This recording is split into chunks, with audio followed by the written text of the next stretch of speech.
Bonsoir à tous. Docteur qui sort rarement de son laboratoire de recherche, conséquent celui qui est à la tutelle. Le défi est immense à l'ère de l'intelligence artificielle, mais notre pays peut compter évidemment sur Gaïndé Sadji qui commence à rugir depuis le ciel. Notre invité est à l'aise dans ce bel espace, l'art de dialoguer, l'amour d'écrire et la folie de la contradiction, produit de l'école publique du lycée Abdoulaye Sadji à l'université Gaston Berger de Saint-Louis. Il est un produit des temples du savoir. Son objectif aujourd'hui, c'est de les façonner. La recherche, reflet de la souveraineté sur le thème 3 de BEL 3 avec un invité exceptionnel, le ministre de l'Enseignement supérieur, de la Recherche et de l'Innovation, Dr Abdourahmane Diouf, est avec nous ce soir pour un BEL exceptionnel. Docteur, bonsoir et bienvenue dans cette émission. Bonsoir Papa Lioun, c'est très flatteur. Et je suis un homme très heureux d'être à la tête du ministère de l'Enseignement supérieur, de la Recherche et de l'Innovation, que je considère comme étant le ministère par essence des savoirs, avec le ministère de l'Éducation nationale et de la formation professionnelle naturellement. Donc c'est un défi, mais c'est aussi un honneur. Et depuis que j'y suis, j'essaie de travailler mon sillon, de peaufiner comme je peux avec l'aide des plus hautes autorités de ce pays. Et j'espère que le résultat, à la fin de la journée, sera digeste. Oui, très digeste, comme notre client dans notre jargon, un bon client dans l'espace médiatique. On va parler de la recherche avec un thème qui est d'actualité, la recherche, reflet de la souveraineté avec un point d'interrogation. Commençons par le sujet, vous, Dr Abdourahmane Diouf, qui êtes un lieu d'énonciation anticipée de Père Safi, de Mère Lebou. Vous êtes aujourd'hui à la tête de ce ministère. Est-ce qu'on peut aujourd'hui on peut dire que c'est l'école publique qui est le meilleur ascenseur, le meilleur outil d'éthique et d'équité pour accéder un peu à ces privilèges? Incontestablement, oui, en tout cas pour ceux de ma génération. Comme vous le dites, moi je suis de Père Safi qui a dirigé un Dara, qui dirige son Dara depuis 1962. Ça fait très longtemps, c'était 8 ans avant ma naissance, qui ne sait pas écrire son nom en français, donc qui n'est jamais allé à l'école française. Et je suis de Mère Lebou de Rufisque, qui aussi écrit en arabe, mais qui ne sait pas écrire son nom en français. Donc ni mon père ni ma mère ne sont allés à l'école française.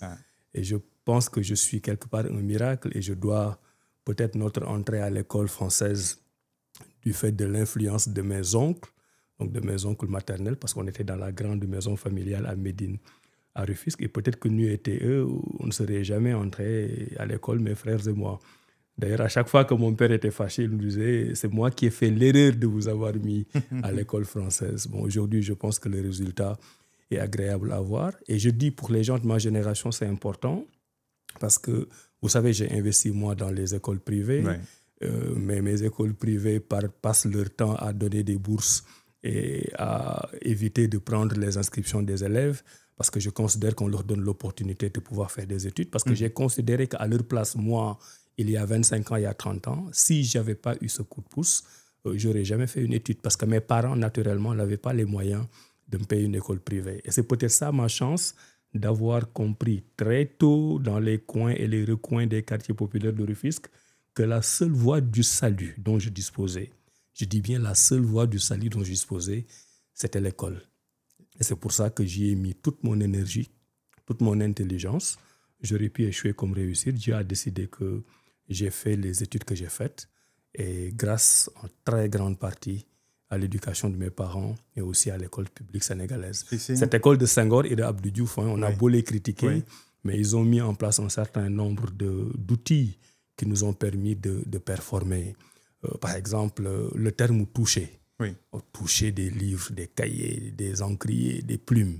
Ça, ce n'est plus dans le jargon. C'est vrai. Moi, quand je suis entré à l'école Sofac à Rufisque en 76, 77, 78, quand vous entriez à l'école, vous aviez tous les cahiers, tous les livres, toutes les plumes, toutes les craies. Et c'est l'État qui vous donnait ça gratuitement. Donc, j'appartiens à cette génération qui est redevable à la République du Sénégal et qui doit continuer à donner à l'arbre, comme on dit, à travers les nouvelles générations. Et forcément, vous le faites à travers le partage. C'est le début de la richesse. Vous êtes là, c'est parce qu'il y a un entourage qui vous a soutenu. C'est important, non? La base, la famille, la première cellule de base sociale. Elle est fondamentale parce que chacun a ses influences. Bon, mes influences premières, c'est le Dara, Al-Quran, vraiment le réveil matinal du matin. On pouvait pas échapper à cela face à mon père, surtout à partir de 1978, quand on a déménagé à notre vraie maison familiale, la maison de mon père à Colobane Guy Mouride. Vous êtes sûr qu'à 5 heures du matin, vous vous réveillez, vous allez apprendre le Coran, vous faites tout le reste. Mais l'importance de mes oncles maternels a été déterminante. Et j'en ai un, c'est à lui d'ailleurs que j'ai donné le nom de mon fils aîné, justement, Babacar, parce que tellement il a été influent et important dans notre éducation. On lisait les livres qu'ils lisaient, on écoutait la musique qu'ils écoutaient. Moi, j'étais beaucoup plus jeune qu'eux, mais j'écoutais du Julio Iglesias et de Enrico Macias, et je connaissais les chansons par cœur, parce que justement, ils écoutaient ça. Je lisais les romans qu'ils lisaient, les romans policiers qu'ils lisaient naturellement, et cela m'a énormément influencé. J'ai un autre oncle qui est parti assez tôt, qui était magistrat, qui m'a aussi donné l'amour de faire du droit, que j'ai fait plus tard. Donc mes oncles maternels, du point de vue intellectuel et de l'approche culturelle francophone, m'ont beaucoup aidé. De ce point de vue, c'était là mes références. Mon oncle Babacar, par exemple, a été tellement ma référence que pendant longtemps, quand les gens disaient « je veux être journaliste, je veux être ingénieur », moi, quand on me demandait ce que je voulais, je disais juste que je veux travailler à Bata. Parce que mon oncle était un ingénieur, il travaillait à Bata, à Rufisque, là où on faisait les chaussures. Et pour moi, c'était la référence absolue. Donc moi, je viens de cette double culture, un peu arabophone à travers l'héritage de mon père et un peu francophone à travers mes oncles qui ont fait aussi de bonnes études dans le monde francophone. Et c'est cela qui ressort dans tout mon être. Même sur le dernier livre, bon, ce n'est pas le dernier, mais c'est le livre que j'avais écrit, que j'avais eu l'opportunité de vous présenter sur la démocratie de concordance. On voit que moi, je suis un homme de synthèse. Aujourd'hui, je pense que je fais partie des intellectuels francophones sénégalais, je mets intellectuels entre guillemets, qui défendent le plus les Domou Dara. Parce que justement, je suis entouré de Domou Dara. Tous mes cousins, mes frères, mes cousines n'ont pas eu l'opportunité de faire les études que j'ai faites en français. Et ils ont fait les Dara. Et je connais les réalités. Et je sais que je ne suis pas plus intelligent qu'eux. Et l'exemple que je donne toujours, il y a beaucoup de Dougou, mais je sais que mon père est 10 000 fois plus brillant que moi. 10 000 fois plus intelligent que moi. Mais il est intelligent dans une langue arabe qui n'est pas tellement valorisée. Aux yeux de la société sénégalaise, mon père n'est pas un intellectuel. Alors que tous ceux de sa génération savent qu'il fait partie des meilleurs dans son domaine. Mais il n'est pas valorisé. Il est dans les angles morts. J'ai énormément de cousins qui vous récitent le Coran sans trembler, qui vont vous faire du fiqh, qui vont vous parler du lardariou et de tout. Oui. Mais ils ne sont pas reconnus par la société sénégalaise parce qu'ils sont dans les angles morts. Moi, j'ai un peu poussé vers le côté francophone et je suis reconnu parce que nous avons une société qui n'a pas su faire la part des choses. Donc cet homme de synthèse que je suis entre la culture arabophone et la culture francophone, arrivé à la cinquantaine, a fait une révolution intellectuelle extrêmement importante.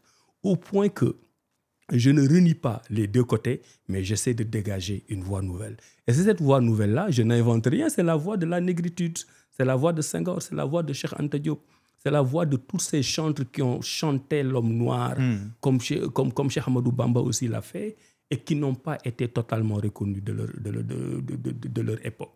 Je pense que c'est le temps pour l'Afrique de se départir petit à petit de l'influence culturelle qui vient d'Occident et d'Europe, de se départir petit à petit de l'influence arabophone qui vient d'Asie pour dégager une voie culturelle africaine. Cela ne veut pas dire qu'on se départit des religions. On peut être un excellent chrétien sans avoir la culture latine, sans avoir la culture française. On peut être un excellent musulman sans avoir la culture arabophone. Ce qu'il nous reste à faire, c'est d'être d'excellents chrétiens et d'excellents musulmans, mais dans la culture, dans la négritude africaine. C'est cela, c'est ce combat-là que nous devons mener pour être des hommes complètement reconnus, authentiques, pour que l'Afrique puisse commencer à exister sur le plan mondial. Mais tant que nous sommes dans le mimétisme, après avoir été dans le mimétisme institutionnel, nous sommes dans le mimétisme des comportements.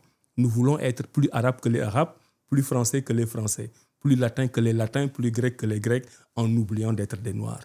Alors que nous sommes des noirs du Djolof, du Kayor, nous sommes des Serer Savi, nous sommes des Lébou, mais ça, nous ne l'incarnons pas. Mais la faute à qui? On est le produit de notre système. Je ne cherche pas la faute, je constate juste que nous sommes des victimes. Nous sommes victimes d'une société. De quoi? Nous sommes victimes de notre histoire. De cette histoire-là qui a fait que nous avons subi des influences. Vous me direz que toutes les sociétés ont subi des influences. Mais à un moment donné, ces sociétés-là ont pu s'extirper de la domination extérieure et donner un peu du leur. Les Asiatiques ont été aussi dominés, les Américains même ont été dominés, mais ils ont su sauvegarder une partie culturelle qui conserve leur authenticité. C'est nous qui n'avons jamais réussi à faire ça. Si vous me permettez, l'expression Wolof que l'un vieux m'avait donnée et qui constitue aujourd'hui la trame de mes recherches, il m'a dit, Abdourahmane, ñun ñaar moo ñu sonal borom kaala gi ak borom cravate gi. Qui est borom kaala gi? C'est celui qui porte le ruban, c'est l'arabe. Borom cravate bi, c'est celui qui porte la cravate, c'est le blanc. Et il me dit que nous sommes entre celui qui porte le ruban et celui qui porte la cravate. Et nous-mêmes, Africains, qu'est-ce que nous portons par nous-mêmes? Et c'est ça notre difficulté. Nous avons été victimes, mais depuis les indépendances quand même, et c'est peut-être là où une faute s'il y en a, nous avons quand même 65 ans pour nous réinventer, réinventer une nouvelle république, réinventer une nouvelle école. Si vous allez sur Google, vous tapez Jules Ferry, vous voyez qui est Jules Ferry, le rôle qu'il a joué dans la colonisation, le rôle qu'il a joué dans la définition de la supériorité des races, la considération que Jules Ferry avait pour la race noire, pour ne dire aucune. Et vous voyez que nous continuons à travailler sur la base de l'école de Jules Ferry. Donc on ne doit pas dire l'école sénégalaise, c'est un paradoxe. On n'a pas d'école sénégalaise, comme on n'a pas d'université sénégalaise. Et là, je vous parle comme ministre de l'Enseignement supérieur. Oui. Tout ce qu'on a vient du mimétisme qu'on a tiré de la colonisation, à propos duquel on a fait les diagnostics, parce qu'encore une fois, nous n'inventons rien. Tout cela a été dit depuis longtemps, mais on n'a pas encore eu le pragmatisme de mettre en œuvre pour avoir l'école de Cheikh Anta Diop, l'école de El Hadj Malick, l'école de Cheikh Ahmadou Bamba. En 2025, nous en sommes encore à l'école de Jules Ferry. J'ai discuté avec mes collègues l'autre jour. Je leur demandais, est-ce que vous connaissez Payar? Parce qu'on parlait d'aménagement du territoire, de décentralisation. Je dis, est-ce que vous connaissez Payar? Très peu de Sénégalais savent que Payar, c'est l'épicentre du Sénégal. Je ne connais pas. Si vous prenez l'Eker, vous faites les deux lignes droites qui se croisent, il y a une ville qui s'appelle Payar, qui est à l'oreille de la région de Tambacounda. C'est ça le centre du Sénégal. Parce que je leur disais que je voudrais que Payar soit la capitale du Sénégal, comme quand ils ont été confrontés au même problème, les Nigérians, ils ont pris l'Eker, ils ont pris le centre du pays, c'est Abuja. Il n'y avait rien à Abuja et ils en ont fait une capitale. Mais dans quelle classe on vous a appris, vous, que Payar, c'est le centre du Sénégal?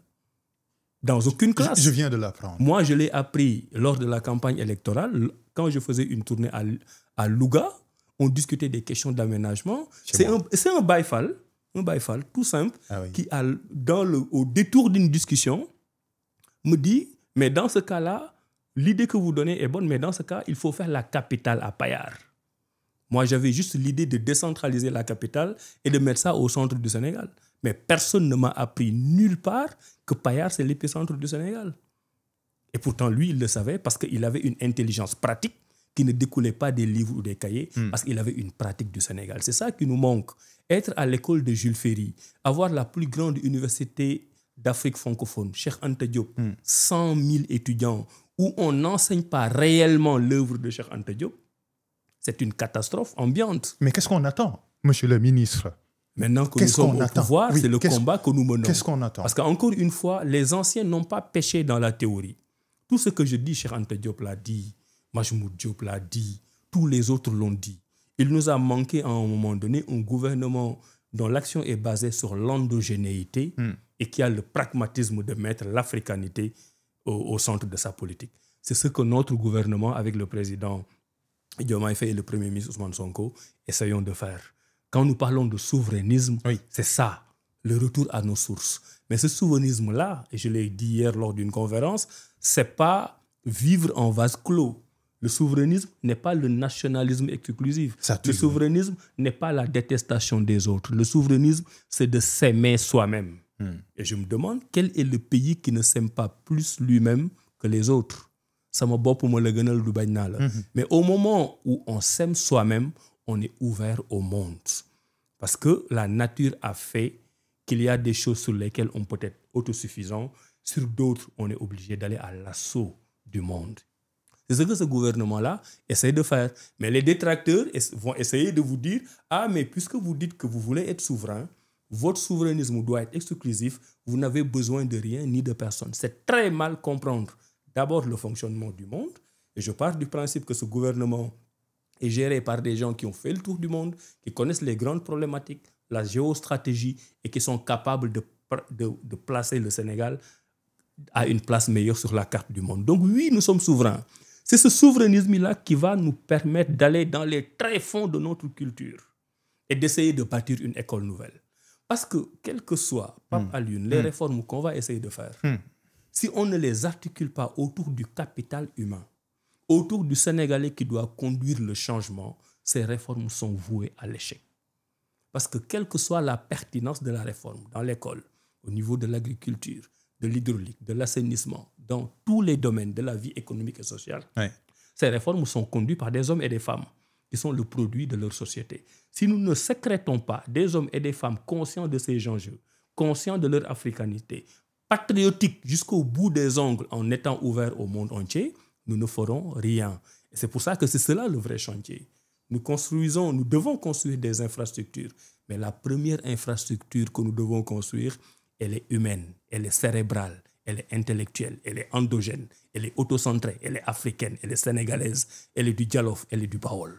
C'est ça qu'on doit construire pour pouvoir aller à l'assaut des autres. C'est ça qui permettra à nos enfants de se mettre au niveau de l'adolescent de New York et de Paris, en ayant conscience qu'il vit dans un pays en développement, mais qu'il n'est pas moins outillé intellectuellement que le jeune américain. La différence, c'est au niveau du boost mental.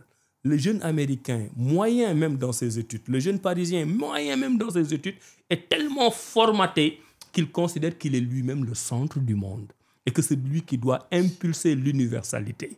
D'ailleurs, dans les organisations internationales, partout où nous sommes, l'universel est défini par rapport au nombril occidental, par rapport au nombrilisme blanc.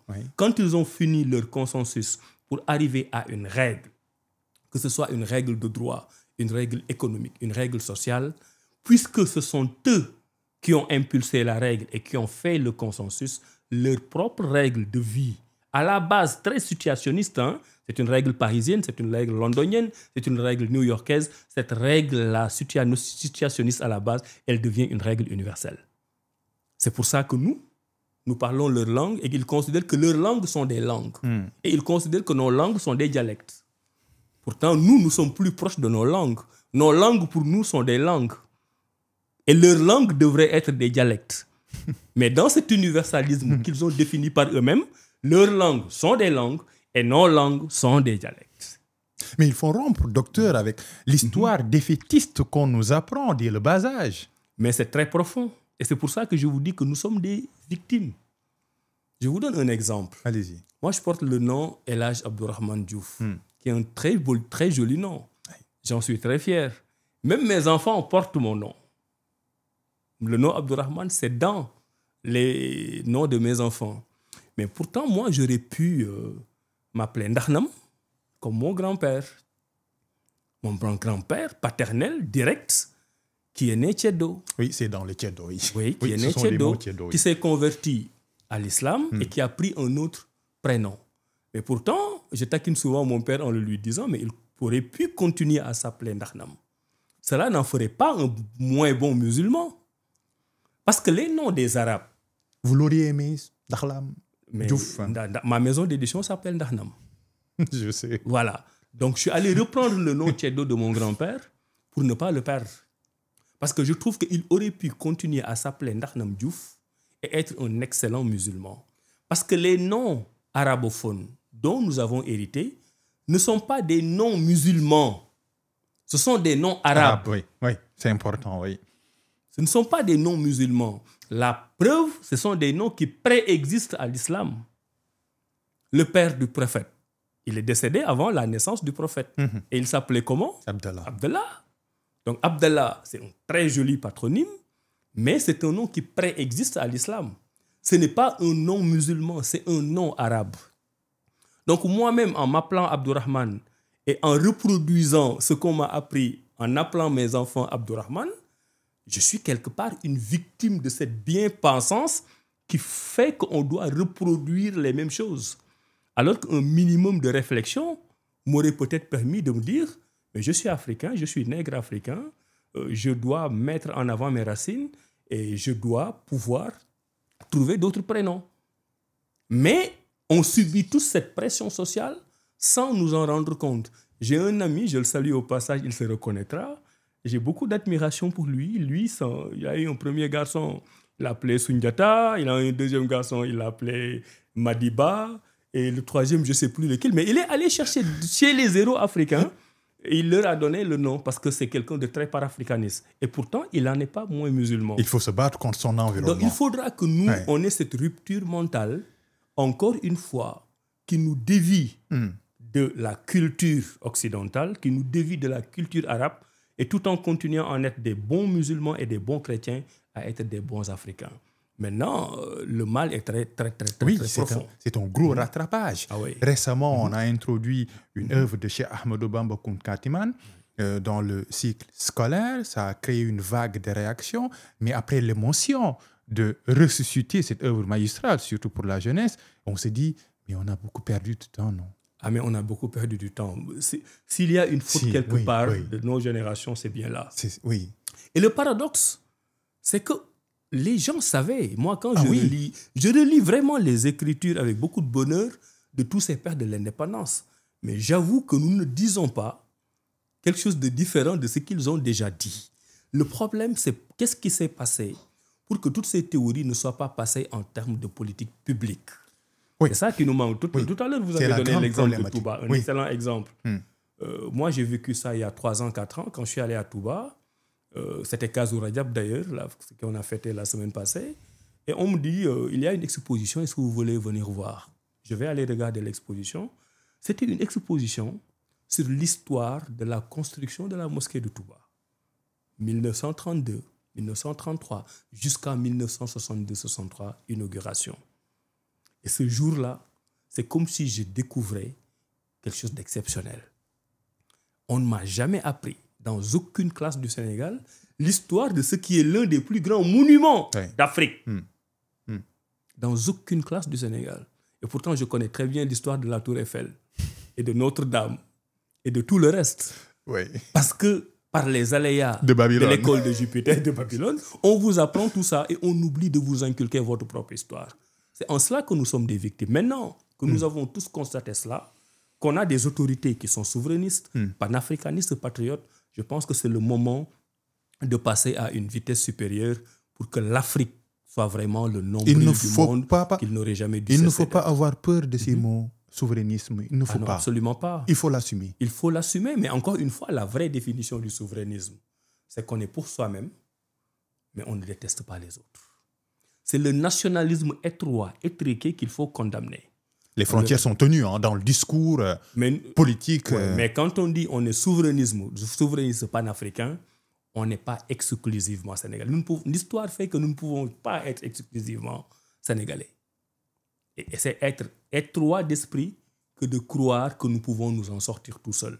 Donc ça, je le dis pour les détracteurs, je le dis pour les partenaires étrangers, je le dis pour tous ceux qui sont intéressés par la géopolitique. Le Sénégal est membre des Nations Unies, de l'Organisation mondiale du commerce, de la CEDEAO et de l'UEMOA. La simple signature d'adhésion à ces organisations diminue pour beaucoup votre souveraineté. Donc la souveraineté ne peut pas être exclusive. Aujourd'hui, au niveau de l'UEMOA ou de la CEDEAO, pour ne pas aller loin, quand le Sénégal signe un accord dans le domaine de l'environnement, dans le domaine du commerce, dans le domaine des investissements, mais la signature du Sénégal équivaut à se délester d'une partie de sa souveraineté. C'est ça le principe du droit international. Dans le droit international, les États sont souverains, une souveraineté interne, ils ont un gouvernement, ils ont un territoire, ils ont une population. C'est ça la définition d'un État. Cette souveraineté-là est mise à un horizon un peu plus large au niveau du droit international. Le droit international est faible parce qu'il est constitué par des États souverains.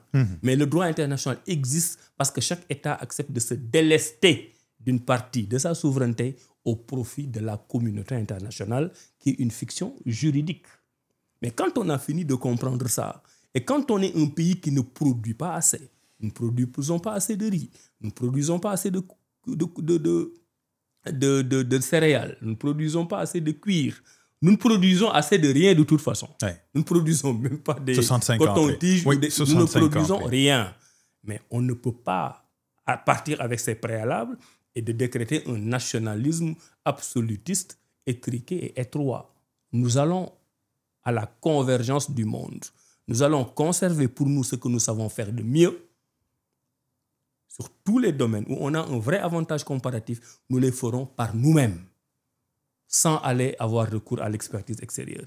Mais là où nous sommes assez faibles, nous allons vers le monde, travailler avec le monde, prendre ce qui est le mieux à travers le monde pour venir augmenter ce que nous avons déjà au niveau national. C'est ce que tous les pays du monde ont fait. Je vous donne un exemple très simple. Allez-y. Les questions de propriété intellectuelle. La propriété intellectuelle, ça veut dire que quand vous avez fait une invention, vous brevetez l'invention. Et vous avez un droit exclusif sur le produit que vous avez inventé pendant 20 ans. Et tous ceux qui l'utilisent, vous payez des droits et vous devenez millionnaire et vous devenez milliardaire. Mais nos grands-parents ont beaucoup produit. Mais puisque nous sommes une société communautariste, nous n'avons jamais rien breveté. La plupart des médicaments qu'on voit, Pape Alioune, solutionnent, guérissent des maladies que nos grands-parents, ta grand-mère, ma grand-mère, a déjà solutionné à travers des... Mais ce n'était pas formel, c'était l'informel. C'est l'informel, oui. Et puis ce n'est pas protégé du point de vue intellectuel. Alors que quand le blanc vient chez nous prendre la même potion magique, oui, la brevette, il va en faire un médicament et nous l'envoyer. Et je donnais cet exemple pour dire que tous ces grands pays se sont copiés entre eux. Et une fois qu'ils ont fini de se copier entre eux et avoir un capital matériel important, ils ont créé le droit de la propriété intellectuelle. Nous avons fini de tricher, personne n'a plus le droit de tricher. Et nous arrivons dans cette communauté internationale où personne n'a plus le droit de tricher. Et c'est cette approche-là qui fait que nous, en signant des accords ou en ayant des relations avec le monde, nous devons être très conscients de nos intérêts. Conserver ce qui nous appartient, ce qui nous est propre. Nous devons être très jaloux par rapport à ces prérogatives. Mais aller à l'extérieur du monde et pêcher un peu partout. C'est cela qui nous permettra d'avoir le meilleur du Sénégal, le meilleur de la France, le meilleur des États-Unis, le meilleur de la Suisse et d'en faire un mix qui sera très bien agrémenté par les millions de Sénégalais de la diaspora qui ont une double culture. Et c'est ça, pour moi, à mon avis, l'avenir du Sénégal. Oui, c'est important. Monsieur le ministre, Dr Abdourahmane Diouf, la vraie souveraineté, c'est d'être un acteur et non pas un spectateur. Exactement. Dans la guerre du savoir. Le Sénégal en est tout. Le Sénégal en est tout. Oui. Ben, pour le moment, ce n'est pas très enviable, ce qu'on a comme situation. Bon, on a un premier satellite, etc. Voilà. Mais l'avantage, exactement, c'est que... on parle de l'intelligence artificielle, du DeepSeek, etc. Maintenant, la maîtrise de la technologie. Nous avons compris. Nous avons surtout compris que nous n'avons pas besoin d'années-lumière pour résorber le gap qui nous sépare des nations développées. Avant, ils ont fait un train, nous attendons 200 ans pour faire un train. Oui. Ils font le bateau, nous attendons 300 ans pour faire le bateau. Maintenant, avec la nouvelle technologie et l'intelligence artificielle et le capital humain de qualité que nous n'avons pas le droit de les laisser prendre de l'avance sur nous. Nous devons être sur la même ligne de départ. Et ça, les nouvelles autorités l'ont parfaitement comprise. Hier, j'étais dans une conférence comme ministre de l'Enseignement supérieur avec 2 autres collègues ministres, où entre l'UCAD et l'UNCHK, l'Université numérique, ont démarré des projets sur l'intelligence artificielle. Et je leur ai dit 2 idées que je considère comme importantes. La première, il ne faut pas faire de l'intelligence artificielle un domaine d'élite. On ne doit pas dire que ce sont les plus intelligents. Il faut décentrer. Il faut absolument occuper toute la chaîne de valeur. Comment c'est possible? C'est-à-dire que l'intelligence artificielle, c'est autour de l'informatique, Oui. du numérique, de la digitalisation, en fait, toutes ces technologies innovantes. Quand on doit produire en matière d'intelligence artificielle, ça doit aller de bout en bout. À l'un des bouts, il y a l'ingénieur hyper capé qui a fait d'excellentes études, qui fait un travail de conception. Mais à l'autre bout, il y a le petit ouvrier de l'intelligence artificielle qu'il ne faut pas oublier. Pour vous permettre de mieux comprendre, je vous donne l'exemple du gaz et du pétrole.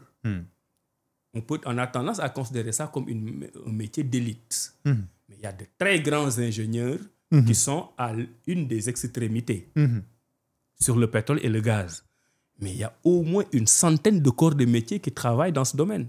Ça va du petit cuisinier au bout de l'échelle qui prépare à manger à l'ingénieur. Quand vous allez dans leur bateau et dans leur plateforme, vous trouvez tous les corps de métier. Vous pouvez y retrouver celui qui n'a pas fait d'études du tout. Il est dans la chaîne de valeur. Celui qui a un certificat d'études et qui n'est pas très qualifié, il est dans la chaîne de valeur. Celui qui a un bac technique, il est dans la chaîne de valeur. L'ingénieur, il est dans la chaîne de valeur. Et vous mettez tout ça ensemble pour avoir un écosystème performant sur le pétrole et le gaz. C'est ça qu'il faut exactement faire dans le domaine de l'intelligence artificielle. Ce matin, j'ai reçu à mon bureau quelqu'un qui a une invention sur les questions d'énergie, qui n'est pas encore breveté malheureusement, mais qui n'a pas fait l'école.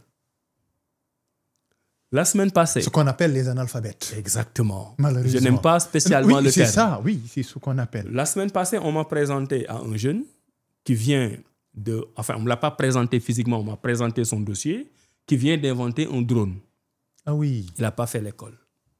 Et l'exemple que j'aime, tout le monde sait que j'adore cet exemple, c'est les jeunes qui sont au marché Alizé, à Dakar, qui font les téléphones. Ils n'ont ni le certificat d'études primaires, ni le BFM, ni le bac. Ils n'ont rien fait. Ils ne savent même pas écrire des fois leur nom en français. Vous leur donnez votre téléphone dernier cri, Samsung, Android, whatever, iPhone, ils sont capables de totalement désagréger le téléphone et de vous le refaire à l'identique. Ils ne l'ont appris nulle part. Ce sont des génies qui sont dans les angles morts de notre pays et que l'école ne valorise pas souvent. Donc moi, en parlant d'intelligence artificielle et de toutes ces technologies innovantes, je ne vais pas seulement chercher à l'école polytechnique. Je ne vais pas seulement chercher dans les facultés. Je cherche partout où les Sénégalais sont nichés avec une intelligence pragmatique qui n'est pas basée sur la théorie et capable d'inventer des choses qui ont une prise réelle sur notre population. Et ça, on peut l'avoir avec l'école ou sans l'école.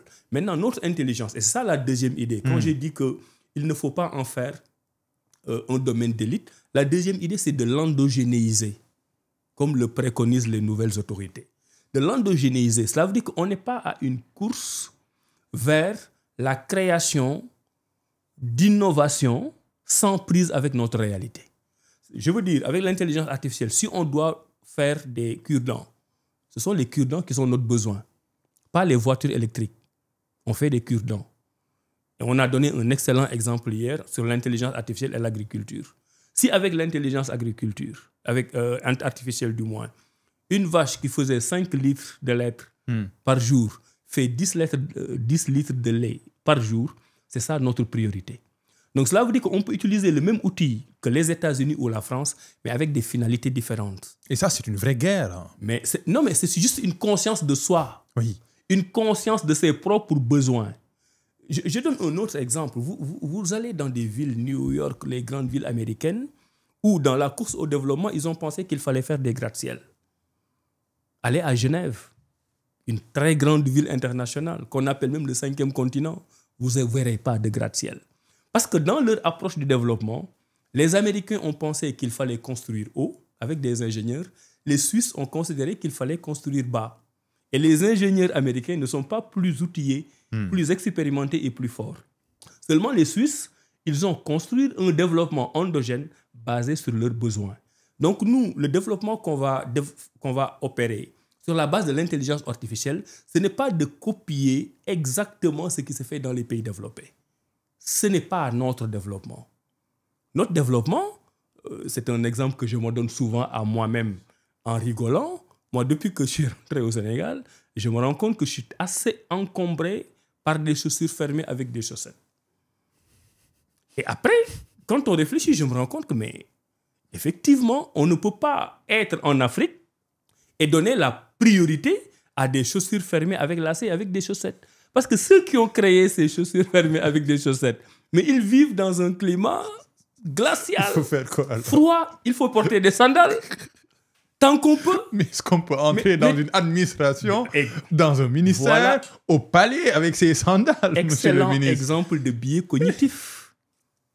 Nous avons repris ce que l'Europe nous donne, et on nous a fait croire que dans notre administration sénégalaise, nous qui sommes en Afrique, où il y a du soleil tous les jours, on doit venir avec des chaussures fermées en cuir, avec des chaussettes, au Sénégal, à midi et à 14h. Mais c'est ça le biais cognitif. Mais rappelez-vous, pendant longtemps, on n'entrait pas à l'Assemblée nationale avec des habits traditionnels. Ça, il faut que les jeunes le savent. Moi, relativement jeune, je ne sais pas, relativement vieux, je ne sais pas, mais j'ai vécu cette période où à l'Assemblée nationale, on ne parlait pas français, on ne parlait pas wolof, on ne mettait pas des habits traditionnels. Le Sénégal a fait d'excellents pas en avant par rapport à cela. Donc c'est ça le biais cognitif. Considérer que ce que nous avons importé... On attend des sandales au Conseil des ministres. Hein. Des sandales au Conseil des ministres, monsieur le ministre. Non mais voilà, un autre exemple. Par exemple, nous, quand on... Supposons que je porte des sandales, je vais au Conseil des ministres. On va considérer que je ne suis pas correct. Mais supposons que je mette des babouches avec mon bazin et que j'aille au Conseil des ministres. On va considérer que je suis bien habillé. Pourtant, les babouches ont la même fonction que les sandales. Ce n'est pas des chaussures fermées. Oui. Mais puisque les babouches viennent des pays arabes, on les valorise à côté de nos sandales. Donc, c'est ce biais cognitif. Il faut des dalungaï au palais, dans nos administrations. Mais pourquoi pas, oui, pourquoi pas? On peut les raffiner. Ce n'est pas du misérabilisme. Non. Je ne suis pas dans ça. Oui. Je ne suis pas du misérabilisme. Cela ne veut pas dire aussi qu'on ne doit pas porter des costumes occidentaux, qu'on ne doit pas porter des babouches. Non. Mais on doit avoir un mix culturel. Mais dans ce mix culturel-là, c'est notre apport culturel qui doit être le socle. Moi, je suis habillé là maintenant en costume cravate. Peut-être qu'avec le climat, Soleil Farumbam aurait été plus adapté. Parce que c'est ça que nous avons créé. C'est ça que nous avons inventé. Je ris parce que je suis le produit d'un système qui est... Nous sommes victimes. C'est pour ça, depuis le début, Farumbam, je vous dis, nous sommes victimes. Oui. Mais dans notre société sénégalaise, l'habillement le plus correct et le plus adéquat, c'est des sandales, un farumbam ak ben tiaaya, pantalon bouffant. Mais boko solé tay, am nuñ la xolé, ñun ñu dem ba nga non lay xolé nga japp né baxul yow en fait tu subis la pression sociale. C'est vrai. Ce que je dis est très profond. Parce que ñun ñep nous sommes des victimes. Il y a des réformes aujourd'hui, si vous voudriez les faire, mais c'est la société elle-même qui vous interdirait. C'est vrai. L'enfer, c'est les autres. Oui. Voilà, l'enfer, c'est les autres. Oui. Donc, je pense que maintenant, on a une génération, ce que j'ai toujours appelé dans le champ politique la génération d'idées. Oui. La génération d'idées est au pouvoir. C'est une génération complètement décomplexée, qui regarde vers l'avenir, qui a fini le travail de conceptualisation, qui est prête à implémenter. On va voir ce que ça va donner. C'est important. Vous parliez des exemples intéressants, des exemples que vous avez reçus dans votre bureau, martialisés avec des exemples de jeunes qui n'ont pas fait l'école française, l'école traditionnelle, qui ont été exclus par ce système. Faut-il résorber ce gap, diplômés et non diplômés? Il faut ouvrir des universités de recherche qui seraient une sorte de syncrétisme, non pas sur la base de diplômes, mais sur la base de talent. L'intellectuel est défini en Allemagne comme quelqu'un qui sait faire quelque chose avec ses mains, non pas bien parler. Il faut résorber ce gap-là, Dr Abdourahmane Diouf. Bon, bien parler est un art. Et il y a des sciences de l'art où on a besoin de bien parler.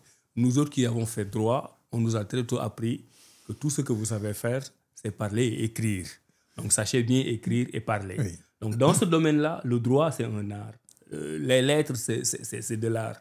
On a besoin aussi de ces gens-là pour impulser la réflexion dans une société. Pour transformer. Voilà. Mais maintenant, pour transformer, c'est là où les diplômes, je dirais, ne sont pas importants, mais ça ne doit pas être le seul critère valable dans une société où vous commencez à apprendre à 6 ans avec une langue étrangère. Là où le jeune Français, lui, à 6 ans, il commence déjà à conceptualiser. Le jeune Anglais, il commence à conceptualiser. Vous, on fait fi de tout ce que vous avez capitalisé entre 1 an et 6 ans. On y met une croix, on multiplie par 0 et on vous demande de commencer à apprendre avec une autre langue étrangère. Un exemple très simple. Votre fils, votre fille de 3, 4 ans, 5 ans, vous lui demandez d'aller dans une boutique, il donne 100 francs, il achète le bonbon de 50 francs, il sait à 5 ans que le boutiquier doit lui rendre 50 francs. Oui. Ça veut dire que 100 francs moins 50 francs égale 50 francs. Mais ça, il le sait, de par sa culture. Oui. Il sait que qui jox naa ko ñaar fukk bonbon bi fukki dërëm la jar daf may dolli fukki dërëm. Mais bu duggee école 6 ans loolu yëpp dañ ciy def croire ñu conceptualiser ko ne ko lii ngay def nii mooy soustraction. Comme dans sa culture xamul lan mooy soustraction. ñu ne que lii mooy 100 francs da ngay def 100 francs moins 50 francs égale 50 francs. moom mu ngi door a gis fu ñu bind 100 le signe moins mu ngi koy door a gis le signe égal mu ngi koy door a gis. Donc on est en train de lui réapprendre ce qu'il avait acquis culturellement avec une autre langue 6 ans plus tard que les autres populations du monde entier. Et après, c'est difficile de conceptualiser dans ces cas. Moi, dans nos écoles, il y a beaucoup de parkerisme. Oui. Voilà, il y a beaucoup de parkerisme. On teste plus la mémoire que l'intelligence. Voilà. Alors que ce qu'on doit tester, c'est la capacité de mise en perspective de l'élève ou de l'étudiant. Li ak li, lan le wundu ak fu mu jëm. C'est cette capacité-là qui fait la différence entre l'intellectuel et le sachant qui a juste son diplôme. Mais cette capacité de discernement-là, mais elle est très présente dans le milieu analphabète sénégalais, dans le milieu des doomu daara sénégalais. Un exemple que j'aime beaucoup aussi, c'est, je taquine souvent les différents ministres de l'économie, je leur dis, vous êtes ministre de l'économie du Sénégal. Vous, vos propres statistiques du ministère de l'économie vous disent que vous avez une économie à 95% informelle. Oui. Cela veut dire concrètement que le ministre de l'économie du Sénégal gère 5% de l'économie du Sénégal. Parce que vous dites vous-même que 95% c'est informel. Et c'est le produit de la colonisation. Mais exactement. Et c'est là où on doit renverser les tendances. Nous avons une nomenclature budgétaire, une science économique qui gère l'économie formelle. Ça a été bâti aux États-Unis. Ça a été bâti par des grands économistes un peu partout. Dans des sociétés où l'économie est formelle. Cela s'adapte à leur situation. Nous avons un ministère qui ne gère pas les 95%. Qu'est-ce qu'il faut changer? Vous savez, il y a un mois, j'étais à l'Assemblée nationale. Par la force des choses, j'étais le premier ministre qui passait au niveau de la commission. Et il s'est passé quelque chose de révolutionnaire. Et je voudrais que les Sénégalais continuent à y réfléchir. J'ai fait ma présentation devant les députés. Il y avait au moins une centaine de députés à la commission. Pas une minute, Pape Alioune, je n'ai parlé français. Les députés ont posé leurs questions. Personne n'a parlé français. J'ai repris la parole pour répondre aux questions des députés. Je n'ai pas parlé en français. Et quand mes autres collègues sont venus les jours suivants, toutes les séances de l'Assemblée nationale, on va dire à 90%, se sont passées en Wolof, dans l'étude d'une nomenclature budgétaire extrêmement complexe, que même les intellectuels francophones qui ne sont pas érudits sur les questions de finances publiques ne pourraient comprendre. Et pourtant, on a fait tous les débats en Wolof. Ça veut dire quoi? Ça veut dire que la société est en avance, la société sénégalaise ambiante est en avance sur nos institutions. Notre société nous commande de parler dans nos langues. Notre société nous exige de parler dans nos langues pour se faire comprendre. Le budget est quelque chose d'extrêmement important. Oui. Si j'avais fait ma présentation en français, il y aurait des députés qui n'auraient pas compris. Il y aurait quelques 4 ou 5 députés qui auraient fait quelques questions-réponses. Ma mère n'aurait pas compris. Mon père n'aurait pas compris.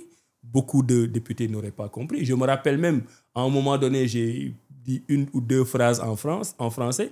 Un député m'a dit, vous pouvez voir français. Mais quel paradoxe, docteur. Mais c'est ça. Dans les règles parlementaires, être député, dans les sortes de CV, c'est savoir lire et écrire en français. Mais c'est bien écrit. Mais d'où viennent ces règles? Mais elles sont toujours là. Mais c'est du copier-coller. Oui. Notre République, bon, ça je l'ai déjà dit 10 000 fois, c'est la République, c'est la 5e République de De Gaulle.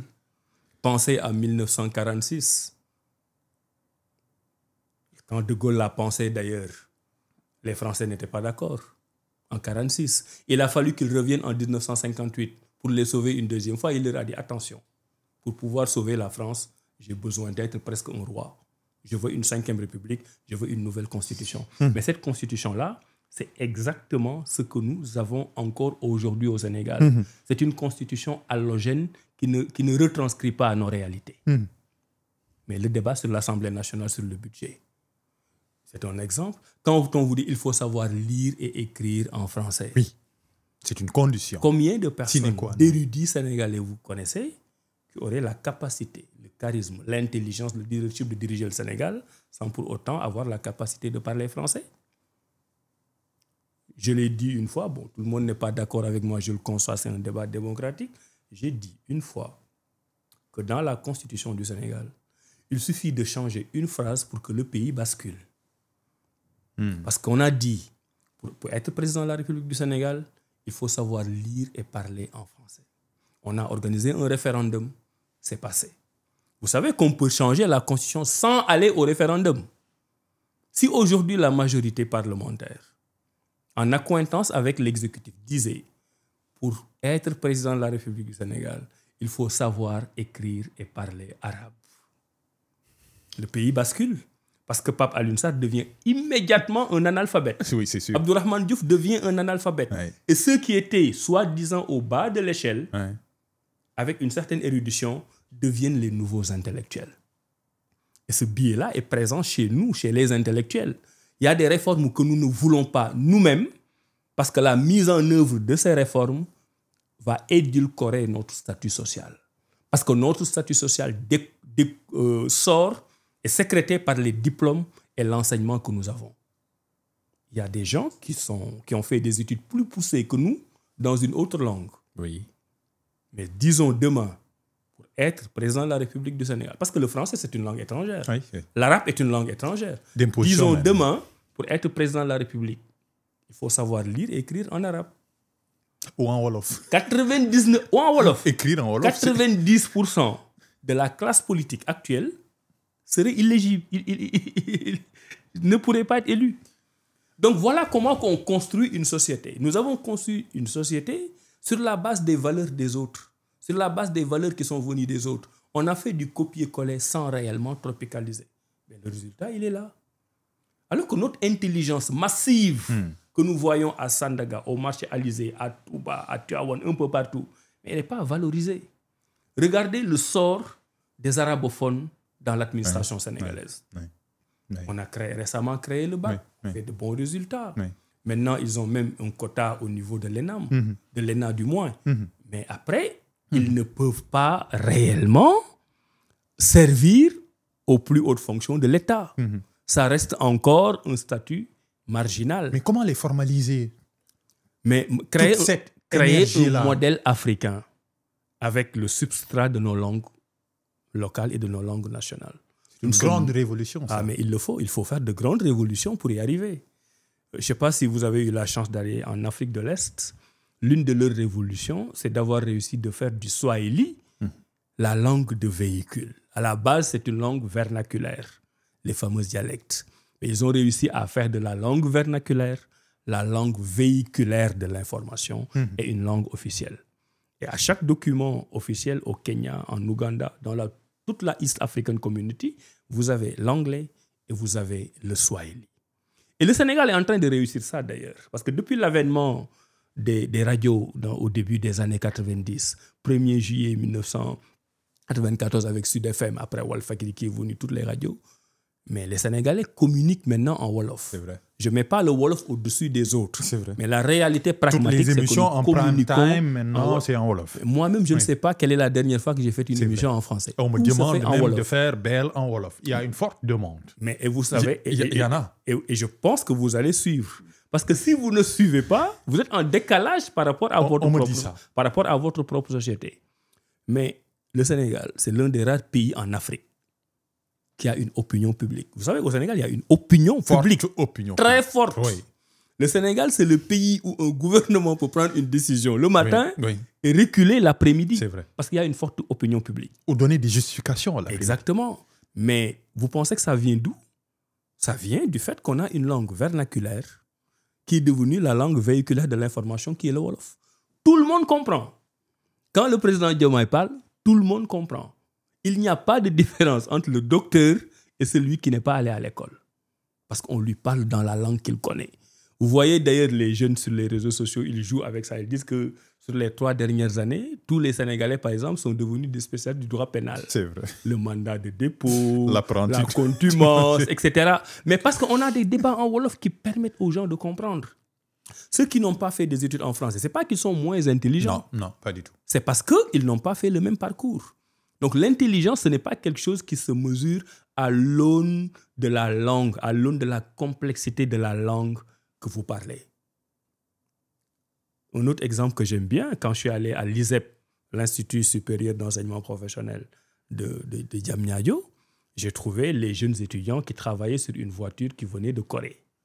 Parce que cette école découle de la coopération coréenne. Mais moi, pour leur faire comprendre l'importance de la validation par les acquis, je leur ai dit, mais il y a des voitures qui sont faites par des Coréens qui parlent coréen, des Français qui parlent français, des Allemands qui parlent allemand.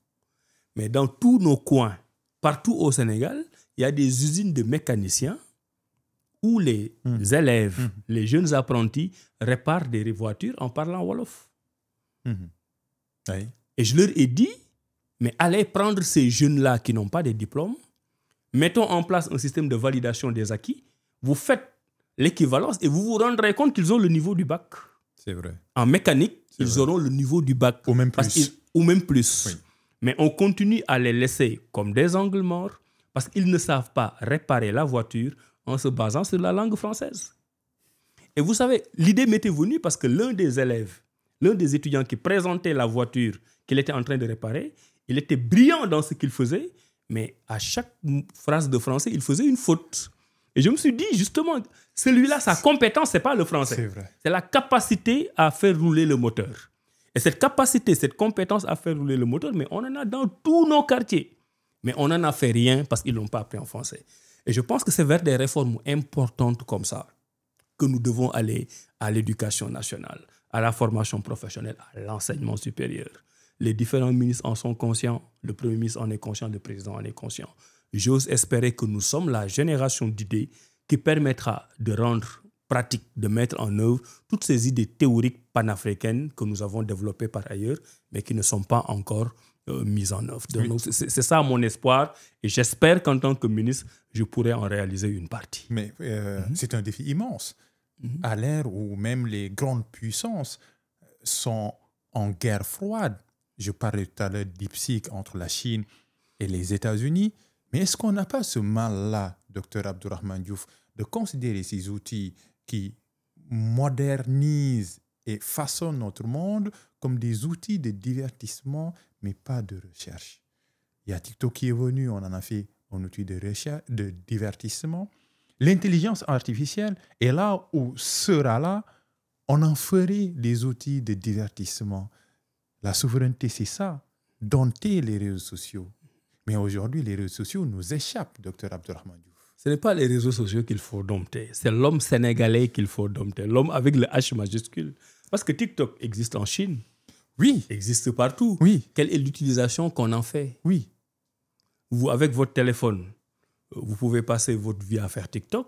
Quelqu'un d'autre va passer sa vie à faire des ventes en ligne. Quelqu'un d'autre va passer sa vie à écouter des sourates de Coran. Chacun fait ce qu'il veut avec l'outil.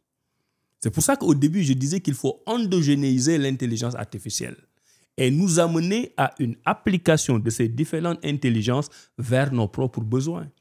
Si l'homme sénégalais, avec H, l'homme ou la femme sénégalaise, préfère passer du temps sur TikTok plutôt que d'investir sur une activité à valeur ajoutée, plutôt qu'à chercher du On savoir. même perd du temps parce que ce sont des outils de cas. Mais c'est un problème d'éducation. C'est un problème d'éducation. Moi, j'ai lu quelque part qu'en Chine, qui a créé TikTok, ils jouent avec les algorithmes pour que les enfants d'un certain âge n'aient pas accès à certains contenus. Oui. Et c'est eux-mêmes qui l'ont créé. C'est vrai. J'ai cru même comprendre que, par exemple... TikTok, très pédagogique et instructif. Voilà. Mais c'est une question d'algorithme. Oui. Les algorithmes, c'est de l'intelligence artificielle. C'est vrai. L'intelligence, avant d'être artificielle, c'est une intelligence humaine. La machine a beau être intelligente, elle est drivée par l'homme. Oui. C'est l'homme qui a créé l'ordinateur. Donc la machine ne deviendra jamais, jamais, au plus grand jamais, plus intelligente que l'homme. Donc c'est cet homme-là qui met ces algorithmes, qui doit paramétrer la technique pour que la technique soit au service de l'homme. Aujourd'hui, c'est vrai qu'il y a des questions de régulation, nous y travaillons, mais c'est l'homme sénégalais qui doit être davantage orienté vers son propre développement. Nous avons une société très solidaire et notre solidarité, elle est tellement hors norme que ça crée des gens d'un côté qui travaillent beaucoup et d'autres qui ne font pas grand-chose. Et ceux qui font beaucoup aident les autres qui ne font pas grand-chose sur la base de notre solidarité. La solidarité a ses vertus, mais la solidarité aussi a ses aléas. Quelqu'un qui sait pouvoir compter sur la solidarité des uns et des autres pour avoir une vie tranquille, tok muy dox, mais n'a pas besoin d'investir dans le savoir. Parce que la société dans laquelle il vit lui permet d'avoir un statut qui va le faire vivre sans faire les efforts que les uns et les autres vont faire. Mais maintenant, c'est dans l'éducation qu'on doit revenir au fameux ñàkk jariñu. C'est des concepts simples. C'est ça l'endogénéité. Le ñàkk jariñu, c'est l'endogénéité. Tubaab yi dàqu ñu liggéey, japonais yi dàqu ñu liggéey. C'est fii au cœur du Bawol qu'on a théorisé le ñàkk jariñu. Et tous les jours, vous voyez les résultats du ñàkk jariñu. Ce n'est pas quelque chose qui nous est étranger. Mais il faut en faire un levier, l'institutionnaliser pour que le Sénégalais ait le travail chevillé au corps. On revienne aux normes fondamentales pour que le travail soit valorisant. Mais le travail est de plus en plus déprécié. D'ailleurs, les statistiques le montrent, on a à peu près 180 000 fonctionnaires, 300 000 salariés du secteur privé. Sur 18 millions de Sénégalais, il n'y en a pas 600 000 qui perçoivent un salaire à la fin du mois. Maintenant, ce résultat peut être lu de deux façons. Qu'il y en a beaucoup qui ne travaillent pas, mais dans ce cas, on utiliserait la définition occidentale du travail. Ça veut dire que le travail, c'est aller au bureau, 8h midi, 3h, 6h, etc. Alors que les autres, les millions de Sénégalais qui ne sont pas dans ce canevas professionnel, structuré, institutionnel, on ne peut pas dire qu'ils ne travaillent pas. Mais le travail n'est pas valorisé. Et c'est là pourtant où on trouve les mamans qui se lèvent à l'aube, qui vont à la plage. Qu'on appelle malheureusement femmes ménagères. Voilà, qui vont vendre du poisson. C'est là où on trouve des jeunes. Moi, je connais des jeunes. Ils n'ont pas 30 ans. Ils se lèvent de très bonne heure le matin. Ils vont au jardin de l'Endeng. Ils vont faire de la salade. Ils vont faire autre chose. Mais ces gens-là travaillent. Mais la définition du travail qui nous vient du monde occidental n'est pas la même que ce que nous avons l'habitude de faire. Mais c'est tout ça qu'il faut réinventer à travers le capital humain.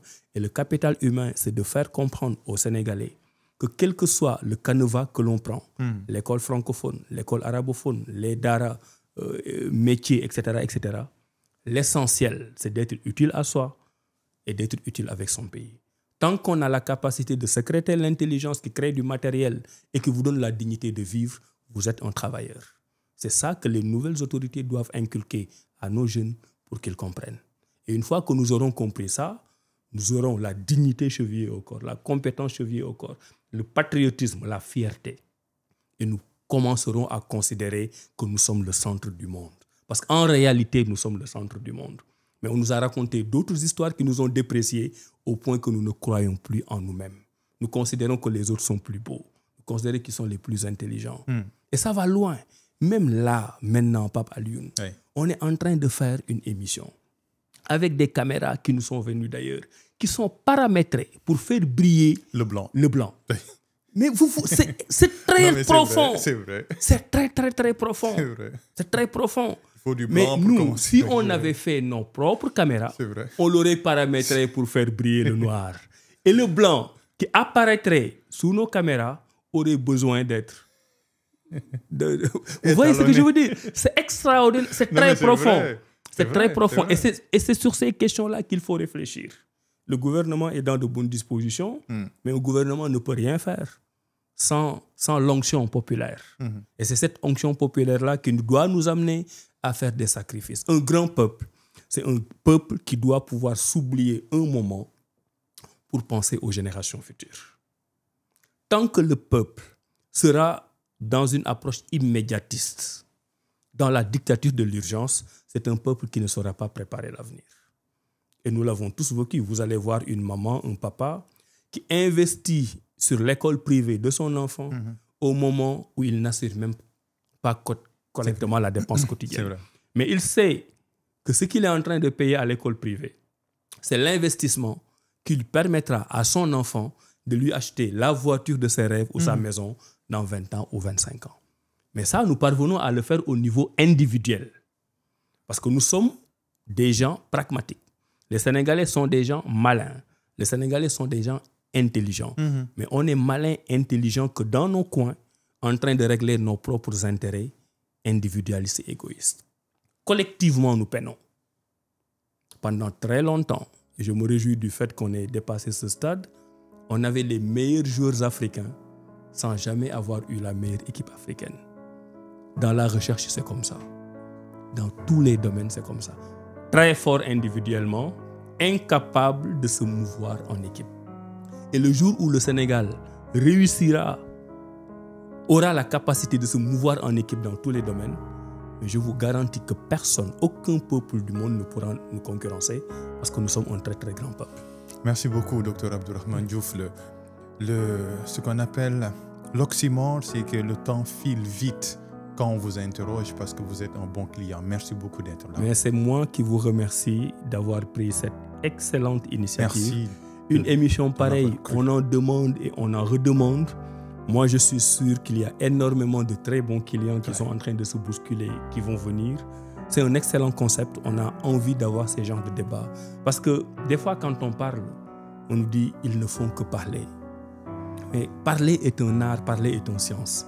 Et c'est cette force de conception mise en œuvre qui fera de nous un peuple pragmatique. Donc les peuples qui font, ce sont les peuples qui ont parlé. Ce sont des peuples qui ont émis des sons. Et ces sons ont été transformés en politique publique pour en faire des nations développées. Je vous souhaite tout le meilleur. C'est une excellente émission. Merci. Je reviendrai quand vous voulez. Ouais. Mais puisque je sais que le rang est très long, vous aurez d'excellents candidats la prochaine fois. Merci beaucoup pour votre immunité. Il y a soit les mots, soit les armes. Il faut choisir. Merci beaucoup à cette noblesse anodine. L'équipe qu'on ne voit pas derrière et qui fait un excellent boulot. Bel espace, beau décor, beau son. C'était SM Business avec ses beaux studios de Dakar Podcast. Merci beaucoup à cette équipe. C'était belle, exceptionnel avec Dr Abdourahmane Diouf. On finit un peu avec, surtout, affirmation d'un auteur que j'aime beaucoup, c'est Albert Camus. Un homme, ça s'empêche. À bientôt.